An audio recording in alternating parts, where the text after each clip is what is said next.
So today we're going to be talking about the 4 agreements and narcissism.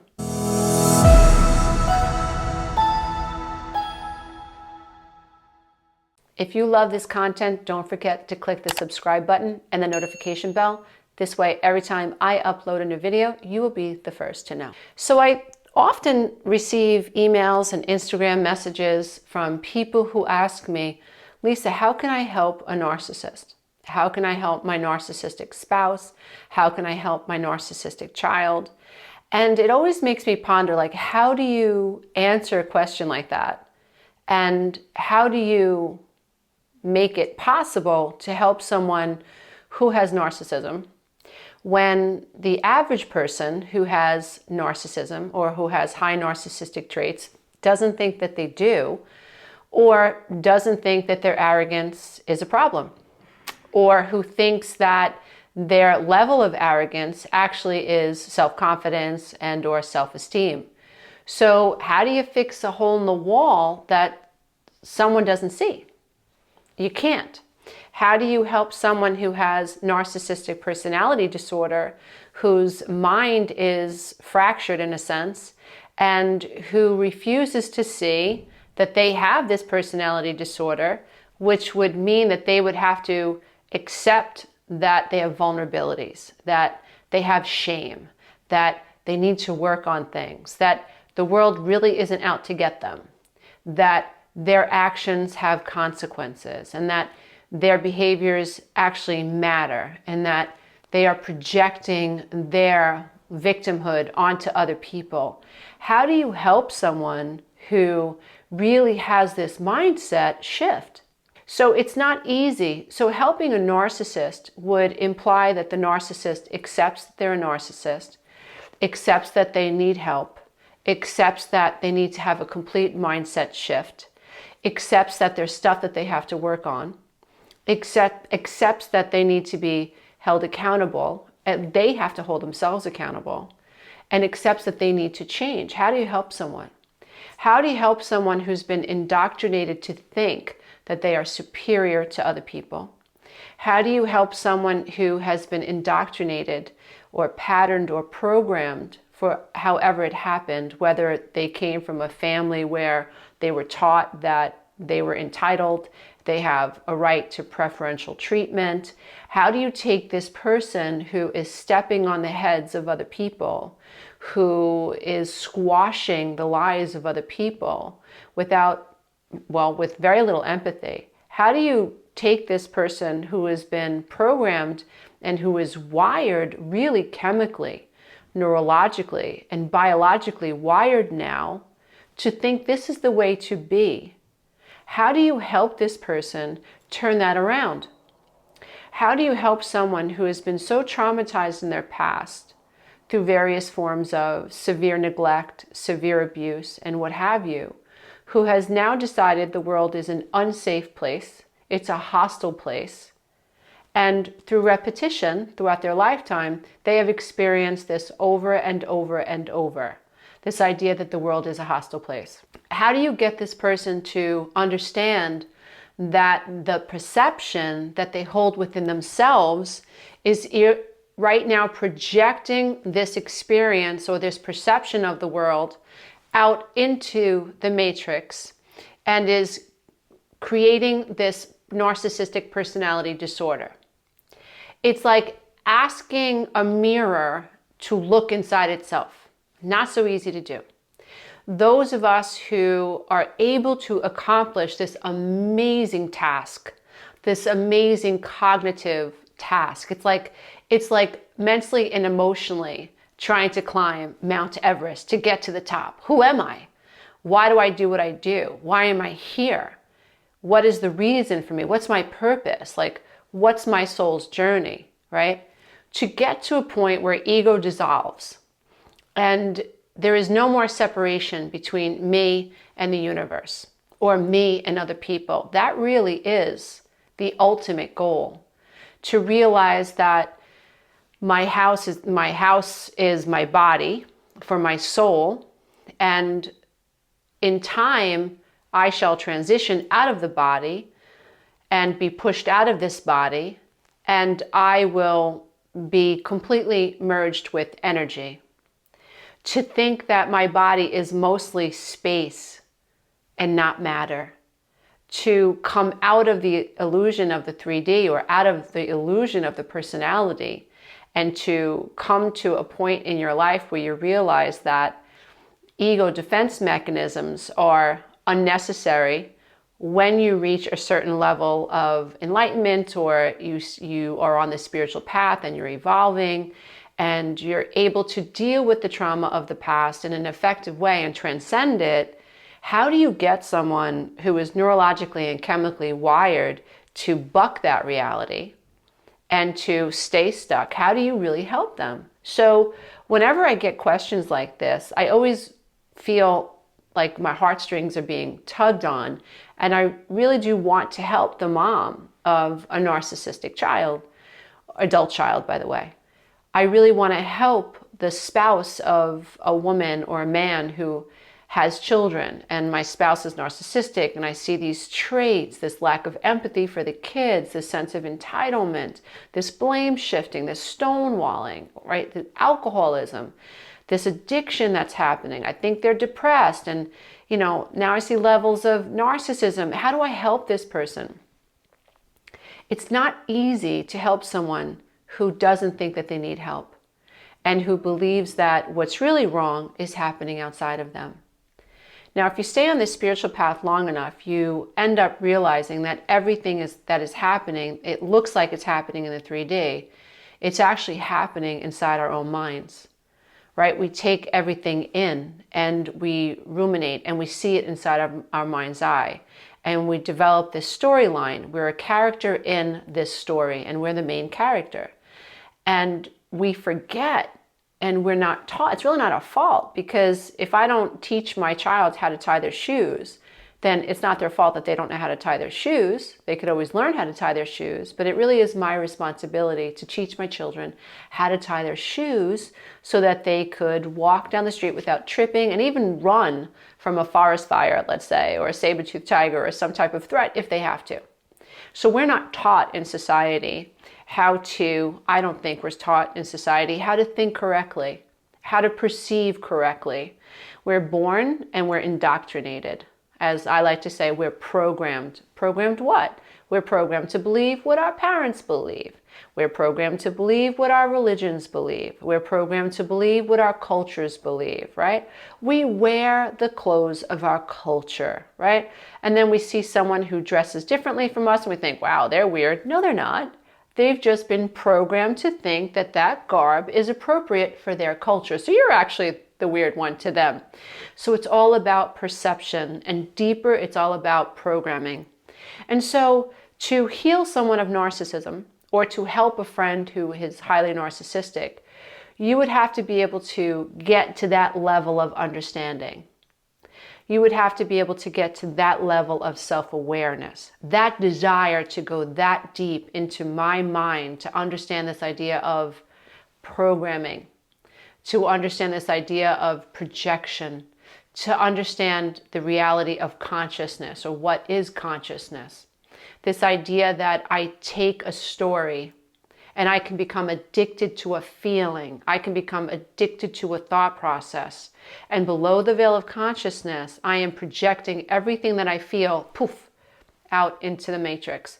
So, like many of us, we know the work of Don Miguel, and we have run across the 4 agreements. If you haven't, I do suggest that you check it out. He's a genius. He was actually a surgeon who decided that there was a lot more to healing people than just sewing them up and doing surgery. He realized that a lot of the people's problems, or most problems that people have, start in the mind. And that is not our fault, because the mind is subject to programming.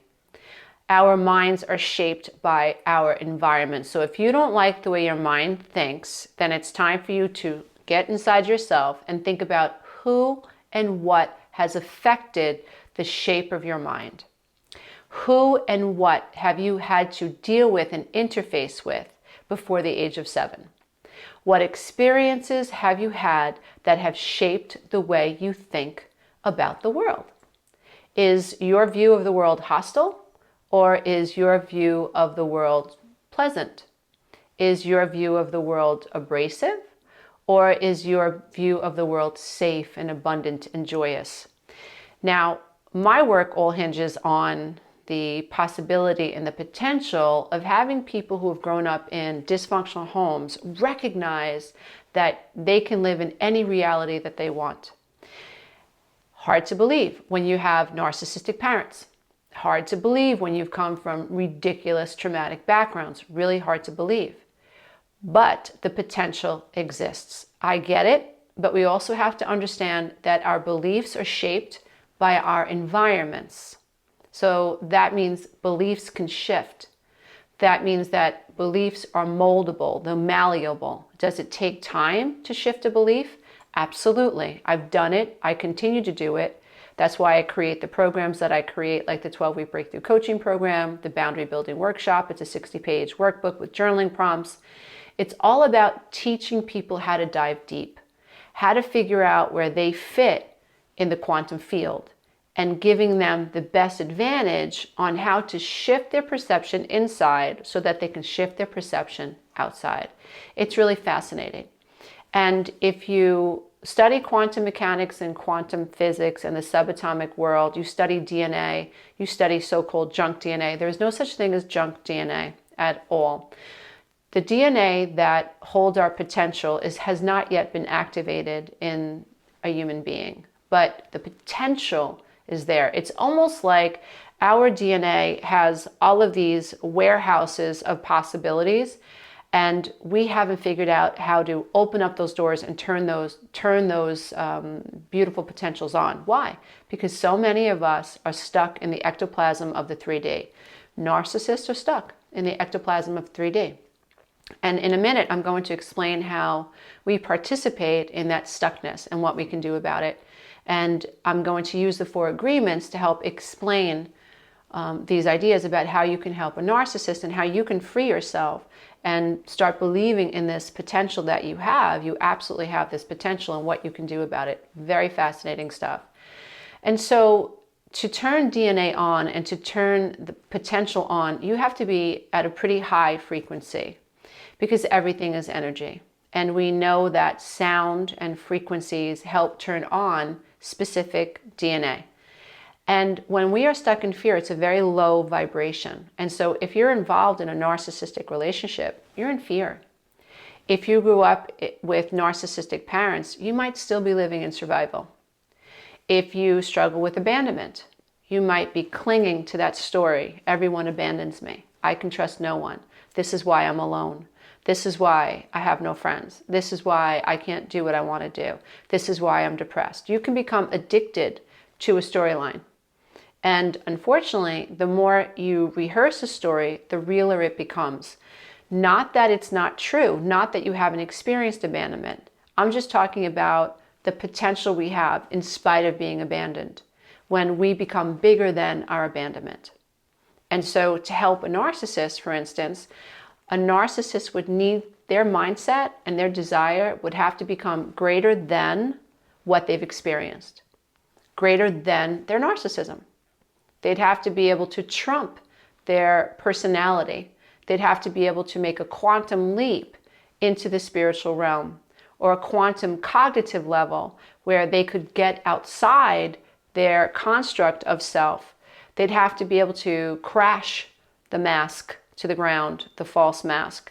The desire to crash the mask and to become their potential would have to be greater than the need to dominate, the need to control, the need to be grandiose, the need to put other people down, the need to play the victim, the need to justify why the world is out to get them, the need to cling to a narrative, the need to cheat on people, the need to hurt people, the need to be condescending and passive aggressive. The desire of the narcissist would have to trump the narcissism. Quantum mechanics works in all spaces. So if you think about physics, you think about the law of gravity, the law of motion, inertia. An object in motion stays in motion until acted upon by a force. We really have to, if we're going to make quantum leaps in our relationships and in our life, we have to start accepting that thought is matter. That thought will eventually manifest as matter. Don't believe me? Look at the Empire State Building. Don't believe me? Look at any highway. Don't believe me? Look at the clothes that you're wearing. Don't believe me? Look at the office that you're in, the car that you drive. Look at a dollar bill. Look at coins. Look at a park. Look at many man-made rivers, or I'm sorry, man-made lakes, if you will. Everything was first a thought form that manifested in matter as matter. If you think a thought long enough, you experience that reality. So thoughts dictate your reality. Your perception dictates your reality. So this is what racism is about, right? People who have a certain perception about ethnicity, and they have these perceptions and these illusions that they believe in. And at the level of the brain has to justify their racism. That's the way it works. That's why I don't argue with anybody, because I understand that beliefs always win out over a will. Beliefs are not always rational. And when someone has a belief, their mind or their brain goes to work to rationalize their belief. So if you think I'm a biatch, okay, I'm not going to argue with you. You have a perception of me. It's based on something that's happening in your mind, and you're entitled to your opinion.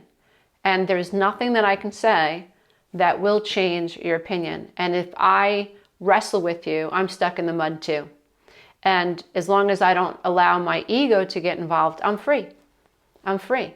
And so these are some of the things I'd like to discuss as we move forward, talking about Don Miguel's 4 agreements and how we can apply them to maybe helping a narcissist or us staying out of a narcissistic relationship, or how we can escape the ectoplasm of the 3D and really make a quantum leap out of narcissistic relationships with narcissists.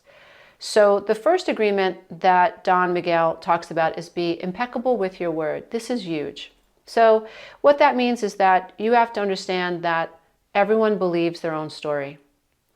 And if we are going to shift out of a narcissistic relationship, that we have to be impeccable with our word. So if we want to be respected, we have to be impeccable with that word. We have to be respectful. And we have to expect to be respected. And we have to be impeccable with our word. So that means that if I set a boundary, I must be impeccable with my word. In terms of a narcissist, for a narcissist to be able to trump a narcissistic personality disorder, narcissistic thoughts, narcissistic behavior, a narcissist would have to be impeccable with their word, which is a huge task for someone who is very slippery, for someone who likes to leave the window open. What I mean by that is that when you're dealing with someone who has a narcissistic personality or who has high traits, they don't mean what they say. So you can't hold a narcissist to their word. So a narcissist will say, I love you, and cheat on you. A narcissist will say, I love you, and lie to you. A narcissist will make you a promise for a year and break it. A narcissist will tell you that they'll always be there for you, but they won't. A narcissist will tell you, no, I didn't do that, but they did. A narcissist needs to keep that window open so they can jump in and out of it when they need to. So to be impeccable with your word would imply that you mean what you say, and you want the other person to believe in you, which means that you have compassion and a serious amount of empathy for the other person. It means that you have integrity. It means that you don't want to disappoint the other person. It means that you have the ability to hold yourself accountable. So when you don't act very nicely, you're able to own it. You're able to say, I'm sorry. So being impeccable with your word means that you're able to self-reflect. You're able to hold yourself accountable. You're able to feel your conscience. You're able to recognize, and you want to. You have a desire to recognize other people's realities of you. If you care about someone and you respect this person, You have a desire to have this person feel respected by you. When you're dealing with a narcissist can't hear you. A narcissist has no desire to hear you.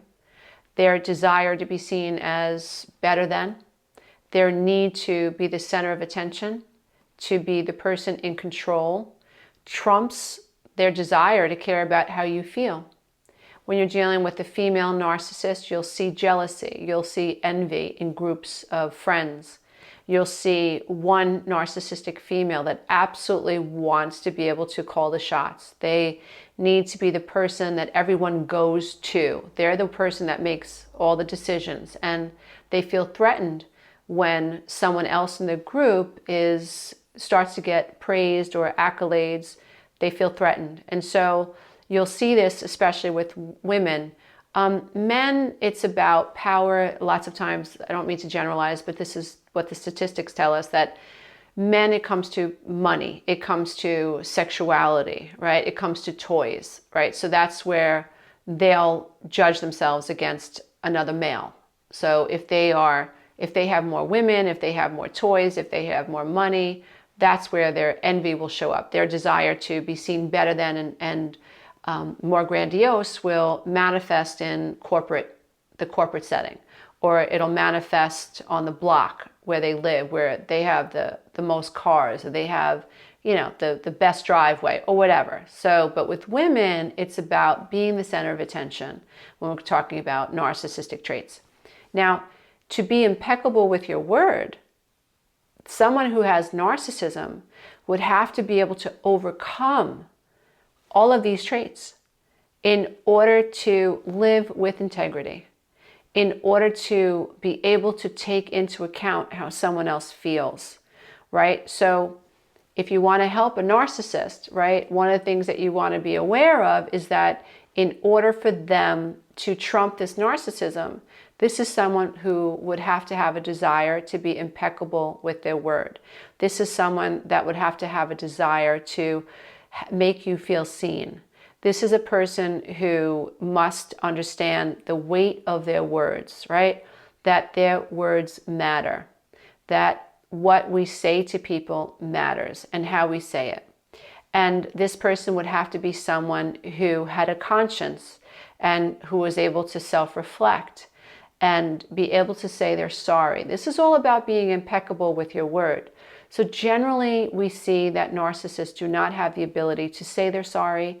They don't have the ability to hold themselves accountable. And so no, they are not impeccable with their word. On the flip side of it, if we are people who are in relationships with narcissists, then we must become impeccable with our word. We must mean what we say and say what we mean.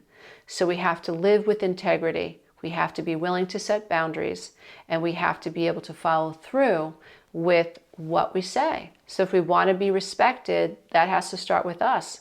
So if we're not being respected, we can't talk out of both sides of our mouth.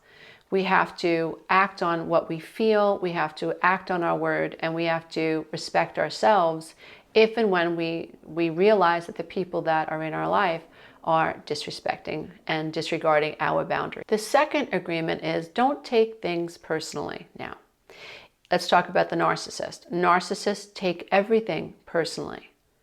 You are the secondary character in their life. They are the primary character, and you are the secondary character.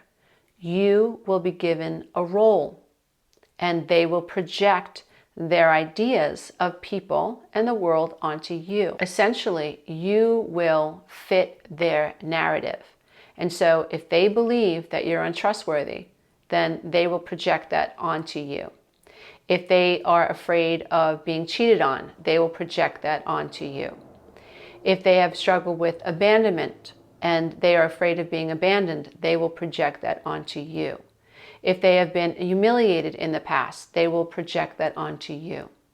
If they need to feel, and they all do, they need to feel in control, when they feel like they're being emotionally dysregulated, then they will act out. They will blame you for why they feel the way they feel. They can be verbally abusive and or worse, emotionally abusive. They can gaslight you, triangulate you, stonewall you, and even worse, depending on what type of narcissist you're dealing with.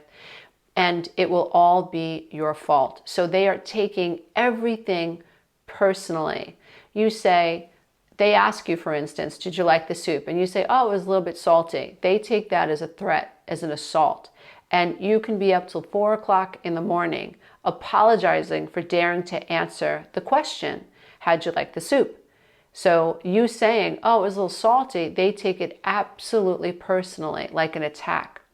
They ask you your opinion on the vaccine, and you will be assaulted because if you do take the vaccine or you don't take the vaccine, they take that personally.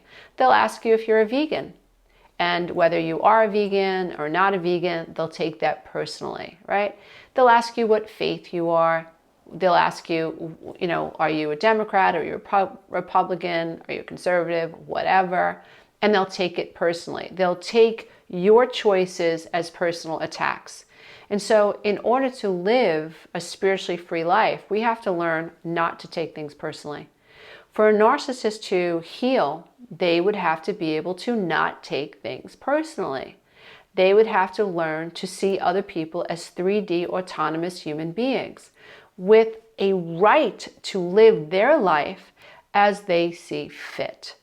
Now, things exist because we say they do, because we take them into our reality. And people will argue and say, yeah, but that thing is happening.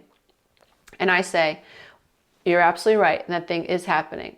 But when you're talking about the quantum world, when I ask you to close your eyes, and when I ask you what would happen if you never became aware of that thing, would it exist?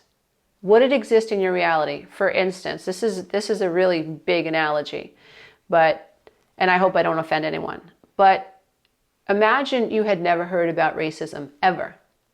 You were never told about racism. Would it exist for you in your reality? Would racism exist? So then it begs the question, does it exist if it doesn't exist in your mind?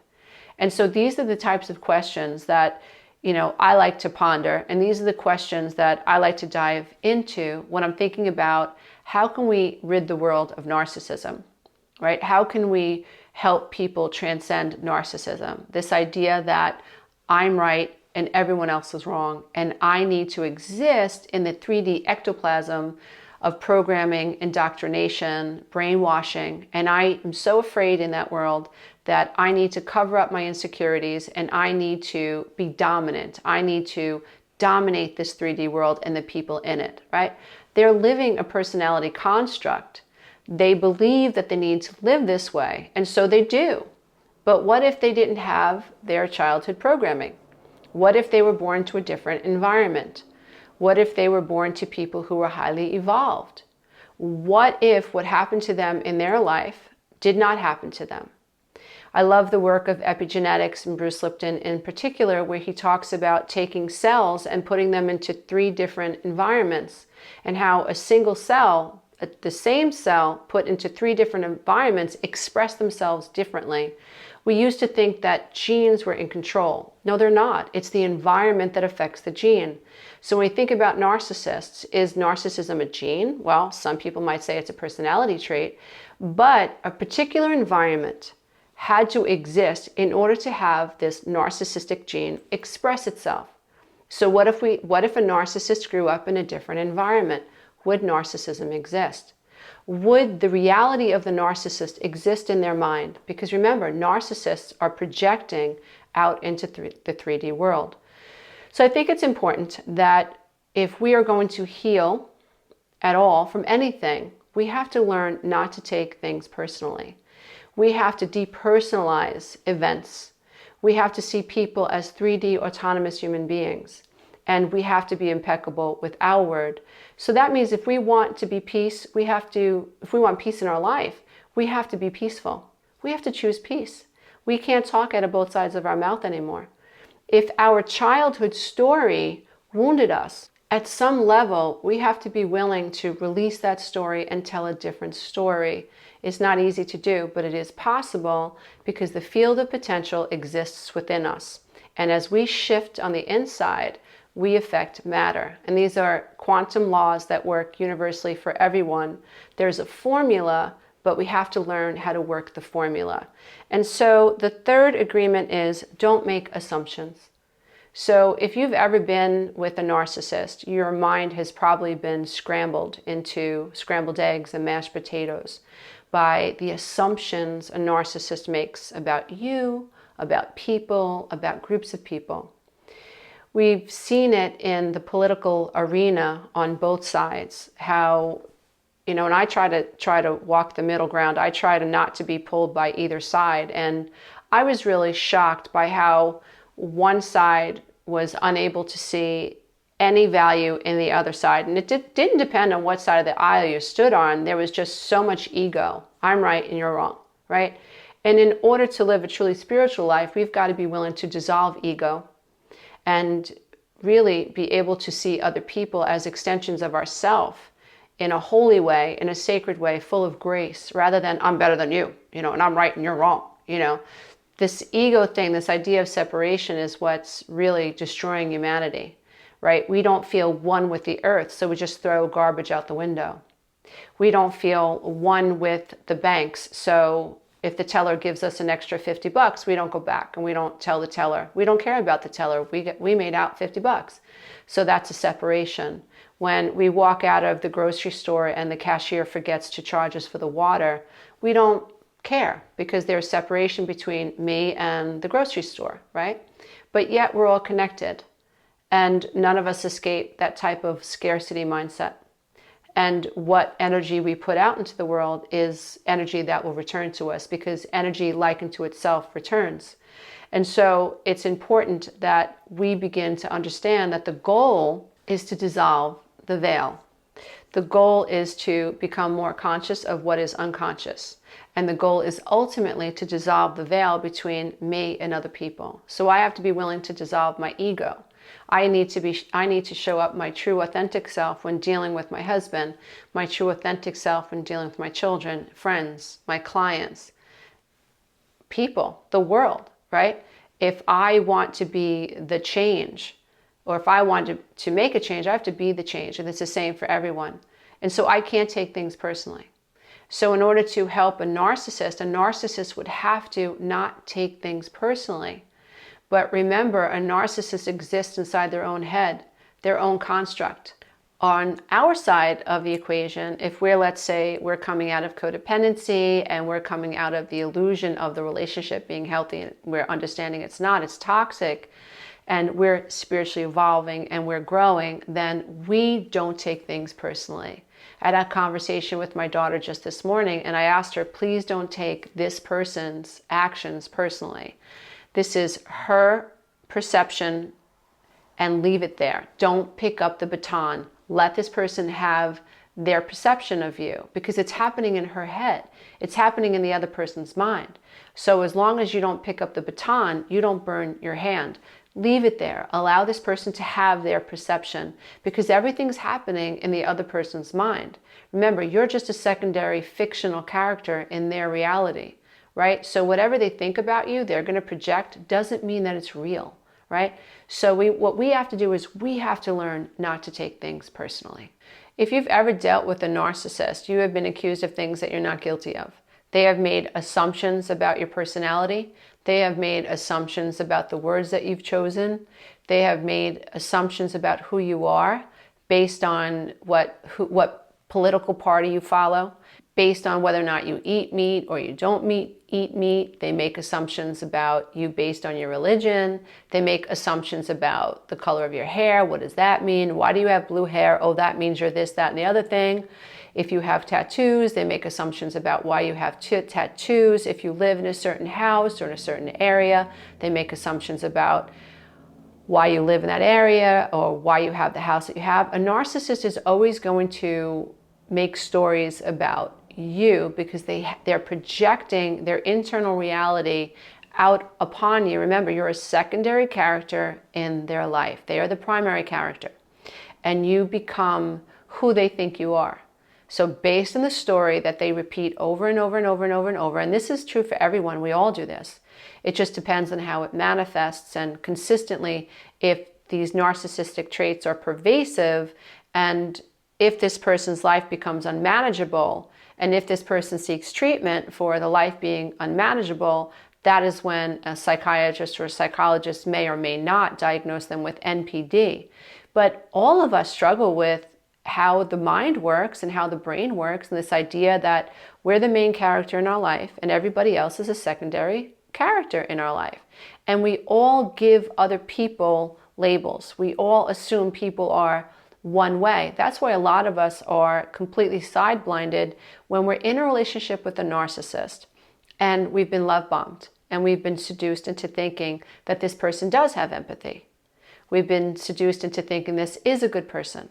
This is a person of integrity. And then after 6, 7, 8, 9 months, the mask starts to slip and we stay in these relationships because we've made assumptions about this person's character. And when we experience cognitive dissonance, we struggle because we don't want to believe. It's painful to believe that we were wrong. We end up going into people-pleasing to avoid being rejected and abandoned or being alone, right? It's such a cobweb, but there is a formula out of the codependent mindset, and there is a formula out of a narcissistic relationship. There is a formula out of these types of relationship dynamics, which is exciting. And it's possible for all of us to escape them with the right information, with the right knowledge, and with the right mindset, with the right tools, and with the right formula. And so when we're dealing with someone who has high narcissistic traits, they're going to make assumptions about you. And if you hang out with them long enough, you'll hear them talking about groups of people, that they're just made up an entire story about a group of people. They'll tell themselves stories that fit the narrative of who they think you are. And so if you have someone in your life that just doesn't like you, you don't know why they don't like you, they just don't like you. And what you'll notice is that when you're in the company of someone who has high narcissism, this person will say things about you that are not true. And it's to your benefit not to take it personally. Obviously, that's an agreement that Don Miguel talks about. But what we also have to understand is that this person is making assumptions about you. So in order for a narcissist to heal narcissism, they would have to police their own mind to the degree that they were aware enough and willing enough to know when they were making assumptions, to know when they were making stories up, to know when their brain was backwards rationalizing, to know when their brain was making up stories to complete the narrative or make the narrative true. And so if I'm a narcissist and I think the world is out to get me, if I'm a narcissist and I position myself as a victim, then I believe that narrative. And so when I go to the cashier and the cashier gives me the wrong change, I think she did it on purpose. I create this whole story about how she's scamming Dunkin' Donuts and how she's a thief and how her mother probably taught her how to steal, and it goes on and on and on and on. This poor kid, this cashier at Dunkin' Donuts simply made a human error, but the error was turned into an entire narrative to match the assumption that the narcissist carries about the world. The world is an unsafe place. Everyone's out to get me. I'm a victim. They did it to me on purpose. I can't believe they're doing this to me again. Here we go. It's all about me, right? And so for us to stay out of that cobweb of narcissism, for us to stay out of that narcissistic relationship, then we have to make sure that we're not making assumptions about the narcissist, which is not always easy, because what happens is the natural ego defense mechanism when you get accused of something is to defend yourself, right? When you hear a narcissist making up a story to fit their narrative, you can become incensed by this idea that they're making up this story, and you might want to defend yourself. And so that's why not taking things personally gives you that space where you're able to recognize what's happening, where you're able to say in your own mind, like, this person completely made up a story that's not true. This is anticipatory anxiety. They have projected this reality into the future. It's a reality that fits their projection of me and their narrative of me. I worked this through a couple of years ago when I found myself in the middle of a smear campaign, and it was really mind-bending. I got accused of, I would say, disgusting things. And it hurt me to think that someone would think that of me. But then I peeled myself back and I decided not to take it personally. And from there, I understood that there was a narrative running, that I was a secondary character in someone else's play, and I was being projected upon. And that's when I said, I'm not playing this game anymore. I allow you to play out whatever narrative you need to play out. It wasn't easy, but it was freeing. And understanding the 4 agreements, today I understand the process that I use to not pick up the baton, to not take that person, not to bring that person into my internal world, and not to make that person a secondary character in my world, which would only have been a really maddening place, right? And so learning to see people as 3D autonomous human beings, learning not to take things personally, and understanding that the goal really is to dissolve ego, to learn how to respond to people versus react to people, learn how to find the space between my thoughts so I'm able to recognize when someone is telling themselves a story about me or other people and it's completely fabricated because they're making assumptions about other people. Narcissists don't realize that they judge themselves and then they judge other people. And people who are non-narcissistic do the same thing. So if I feel unworthy and I judge myself for feeling unworthy, then I project that onto the narcissist. And I think that the narcissist cheats on me because I'm unworthy, right? And that will keep me stuck in a narcissistic relationship. If a narcissist judges themselves or on some level is struggling with this cognitive dissonance or shame, and they have this rage about their narcissistic injury, right? And they are feeling judged on some level and shame on some level, then they project that out into the 3D world onto their sources of narcissistic supply. You are the secondary character in the narcissist's life. So we have to be careful because we all do that. We all make assumptions about other people. We all assume someone is judging us the way we judge ourselves. And we will be judged based on the way that we judge other people. It's a feedback system, right? So we are not separate from the matrix. That's why I always say that whatever energy you're giving off, regardless of why, the universe is indifferent. The rules work the same for everybody. Some people think that's not fair. I just think, well, it is what it is. And my power is in surrendering to the laws that govern time and space. And if I'm going to master the laws that govern time and space, I have to obey them first, like it or not, right? So I can't be resistant to the reality of consciousness or the reality of reality. I can't be resistant to it. And so, but I can come into alignment with it and do what I can to operate within those laws to change my life. So the first 3 agreements really had to do with the level of the mind. And that's why another thing that I always say is that healing from codependency, healing from a narcissistic relationship, healing from emotional neglect as a child, healing from various forms of emotional wounds, it takes the attitude of an athlete. My godson is an MMA fighter and he's only 19 years old and he's doing amazing in this field that he's in, right? Regardless of how I feel about the field, this is something that he enjoys and he's passionate about it and he's in it 100%, right? He is so in it, like mind, body, and soul. He's doing whatever it's necessary to do whatever he has to do to be a champion in this field, in this aspect. And I think it's amazing and I support him 100%. And so what's really interesting about the 4th agreement is that it's about taking action. The 4th agreement asks that we always do our best. Now, the first 3 agreements are about the level of the mind. It's about coming into alignment, like my godson, with what I want and doing what I have to do and becoming an athlete and training and understanding what I'm doing wrong and am I taking things personally and am I judging people? Am I making assumptions? And really doing all this work at the level of the mind, which requires stillness, which in my opinion, meditation is the doorway to be able to actually experience the ability to take on this type of spiritual development work. It doesn't happen like this. It doesn't happen by watching a YouTube video. It doesn't happen by reading one book. Your brain has to be rewired. You have to break the habit of you, as Joe Dispenza says. You have to understand epigenetics, right? And the biology of belief, like Dr. Bruce Lipton says.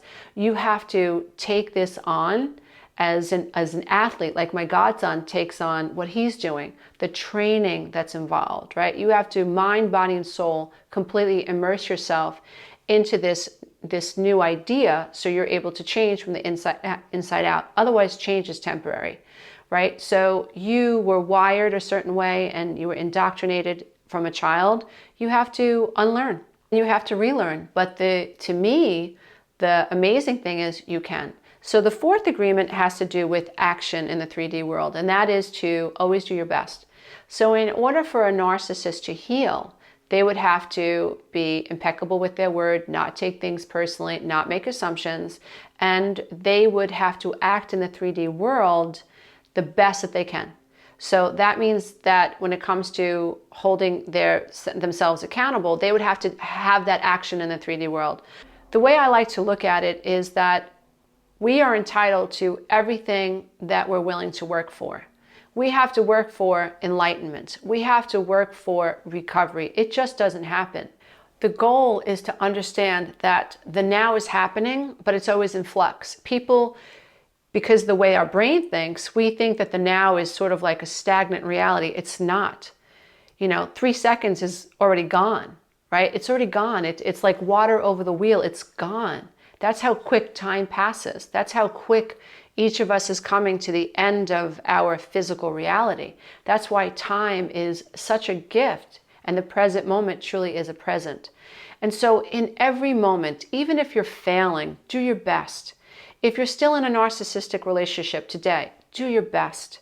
If you're still codependent, in this moment, just do your best. If you're still struggling with an addiction, today, do your best.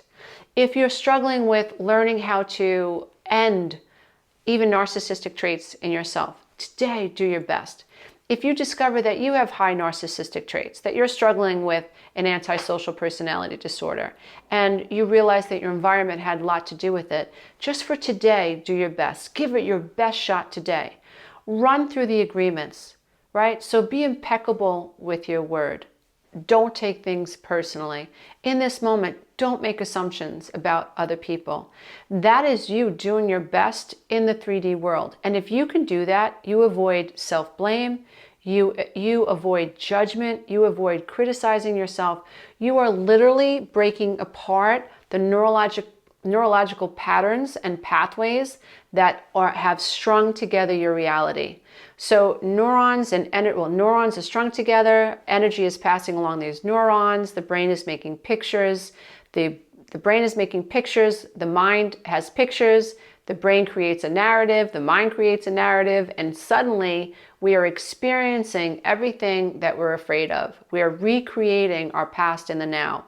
So remember that in order to break any pattern, that you absolutely have to understand that time is always happening, right? That the now is always moving. And so in this now, if you're doing your best, you're taking that energy into the future. You don't have to be perfect. You don't have to get this right. One of the things that I see in my coaching program around week 4, week 5, people are asking, shouldn't I be further along the path by now? And my life coaches and I always assure clients that you are exactly where you're supposed to be. If you're doing your best now, that energy, it's in flux. You're creating a new reality. You're breathing it into the next paradigm or the next level of the paradigm for you, a layer of the paradigm for you. So all you have to do, moment to moment in the 3D world, is to do your best wherever you are. Wherever you are, all you have to do is to do your best. I really hope that this information has inspired you. I hope that it has enlightened you. And I hope that if anyone out there is struggling with maybe narcissistic traits themselves, or if someone's in a narcissistic relationship, or if you know someone who is a narcissist and you would like to help them, or if you know someone who is struggling with narcissism and they have shared with you that they think they're struggling with this disorder, this personality disorder, maybe these ideas will empower you to be able to move in a direction that actually helps to create positive change. Hey, if you love this content, don't forget to check out the next video, and you can go to my website and take the codependency quiz.